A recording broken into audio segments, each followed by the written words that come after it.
Hello നമസ്കാരം. UPI payment വഴി fine നിങ്ങളുടെ QR കോഡിൽ നിങ്ങൾ അക്സെപ്റ്റ് ചെയ്യാണ്. ആ സമയത്ത് UTR നമ്പർ എങ്ങനെയാണ് ഒരു പേയ്മെൻറ്റ് നമ്മൾ അക്സെപ്റ്റ് ചെയ്യുന്ന സമയത്ത് പേയ്മെൻറ്റ് കോഹിക്കകത്ത് അപ്ഡേറ്റ് ചെയ്യുന്ന സമയത്ത് എവിടെയാണ് UTR നമ്പർ കൊടുക്കേണ്ടത് എന്നുള്ളത് കാണിക്കുന്നൊരു വീഡിയോ ആണത്. അതിനുശേഷം നമുക്ക് ഡെയിലി ട്രാൻസാക്ഷൻ നടന്നാൽ പേയ്മെൻറ്റ് നടന്നതിൻ്റെ റിപ്പോർട്ട് എങ്ങനെ എടുക്കുക എന്നുള്ളതാണ് ഈ വീഡിയോയിൽ കാണിക്കുന്നത്. ഇപ്പോൾ ഇത് ഉദാഹരണത്തിന് നമ്മുടെ ഇവിടെ കോളേജിലെ ഒരു പാട്രോണിൻ്റെ പ്രൊഫൈലാണ്. ഈ ഒരു യൂസർ ഇപ്പോൾ നമ്മുടെ ലൈബ്രറിയിലോട്ട് വരികയാണെന്ന് വിചാരിക്കുക, പേയ്മെൻറ്റ് നടത്താൻ വേണ്ടിയിട്ട്. അല്ലെങ്കിൽ വേറെ എന്തെങ്കിലും ട്രാൻസാക്ഷൻ വരുന്നു, അപ്പോൾ നമ്മൾ അവരോട് പറയുന്നു നിങ്ങൾക്ക് ഇത്ര ഔട്ട്സ്റ്റാൻഡിങ് എമൗണ്ട് ഉണ്ട്. അപ്പോൾ അവർ പേയ്മെൻറ്റ് ചെയ്യാൻ റെഡി ആണെങ്കിൽ നമ്മളിവിടെ മേക്ക് പേയ്മെൻറ്റിൽ ക്ലിക്ക് ചെയ്യും. ഇപ്പോൾ ഇയാൾക്ക് 160 ഉണ്ട്. ഓക്കെ, കംപ്ലീറ്റ് ഫൈന് ഒരുമിച്ചാണ് ഫൈൻ അടക്കുന്നതെങ്കിൽ നമുക്കിവിടെ എല്ലാം സെലക്ട് ചെയ്തിട്ട് പേ സെലക്റ്റഡ് കൊടുത്തതിന് ശേഷം നമുക്കിവിടെ നിങ്ങളിതിൽ ചെയ്തിട്ടുള്ളത് UPI പേയ്മെൻറ്റ് എന്നാണ്.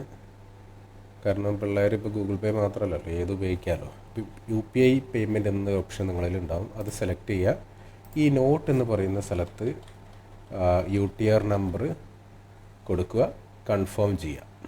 ഓക്കെ, ഓർക്കുക, പേയ്മെൻറ്റ് ടൈപ്പ് UPI പേയ്മെൻറ്റ് എന്ന് സെലക്ട് ചെയ്യുക.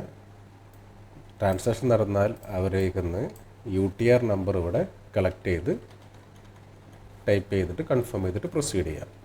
ഓക്കെ, എല്ലാ പേയ്മെൻറ്റും ഒരുമിച്ചാണ് കൊടുക്കുന്നതെങ്കിൽ, ഉദാഹരണത്തിന് 4 ബുക്കുണ്ട്, 4നും ഫൈന് വന്നിട്ടുണ്ട്, അതെല്ലാം ഒരുമിച്ചാണ് പേയ്മെൻറ്റ് ചെയ്യുന്നതെങ്കിൽ ഇങ്ങനെ ചെയ്യാം. ഇനി നമുക്കൊരു സിംഗിൾ ബുക്കിൻ്റെ ആണ് ചെയ്യേണ്ടത്. സിംഗിൾ ബുക്കിൻ്റെ ചെയ്യുമ്പോൾ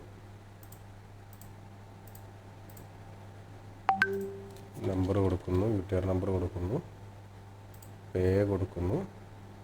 കണ്ട, അപ്പോൾ സിംഗിൾ ബുക്കിൻ്റെ മാത്രം വന്നു. ഓക്കെ, ഇവിടെ നമ്മുടെ UPI പേയ്മെൻറ്റ് എന്നുള്ളത് സെലക്ട് ചെയ്യുക, കൺഫേം ചെയ്യാം. അപ്പോൾ ഈ രീതിയിൽ പേയ്മെൻറ്റ് റിസീവ് ചെയ്തതിന് ശേഷം UTR നമ്പർ നമുക്ക് അപ്ഡേറ്റ് ചെയ്യാം. ഓക്കെ, അപ്പോൾ അങ്ങനെയാണെങ്കിൽ ഇന്നൊരു ദിവസത്തെ പേയ്മെൻറ്റ് ട്രാൻസാക്ഷൻ നടന്നതിൻ്റെ റിപ്പോർട്ട് ഞാൻ നിങ്ങളിൽ ആഡ് ചെയ്തിട്ടുണ്ട്. ടുഡേയ്സ് ഫൈൻ പേയ്മെൻറ്റ് വിത്ത് UTR നമ്പർ എന്ന് പറഞ്ഞിട്ട് അത് ക്ലിക്ക് ചെയ്യുക. നിങ്ങളുടെ ലൈബ്രറി സെലക്ട് ചെയ്യുക. കണ്ടോ, അപ്പോൾ ഇതുപോലെ നമുക്ക് റിപ്പോർട്ട് കിട്ടും. കാർഡ് നമ്പർ കിട്ടും, ആളുടെ പേര് കിട്ടും, എത്ര രൂപ പേയ്മെൻറ്റ് ചെയ്തു, ഇന്നത്തെ ഡേറ്റ്, സമയം, UTR നമ്പർ നമ്മൾ ആഡ് ചെയ്തിട്ടുണ്ടല്ലോ അത് വരും ഇവിടെ. പിന്നെ ഏത് മെത്തേഡാണ് നിങ്ങളതിൽ അവിടെ പേയ്മെൻറ്റ് ടൈപ്പിൻ്റെ അവിടെ നിങ്ങളുടെ അവിടെ UPI പേയ്മെൻറ്റ് എന്ന് വരും. ഓക്കെ, ഈ രീതിയിൽ നിങ്ങൾക്ക് ചെയ്യാം.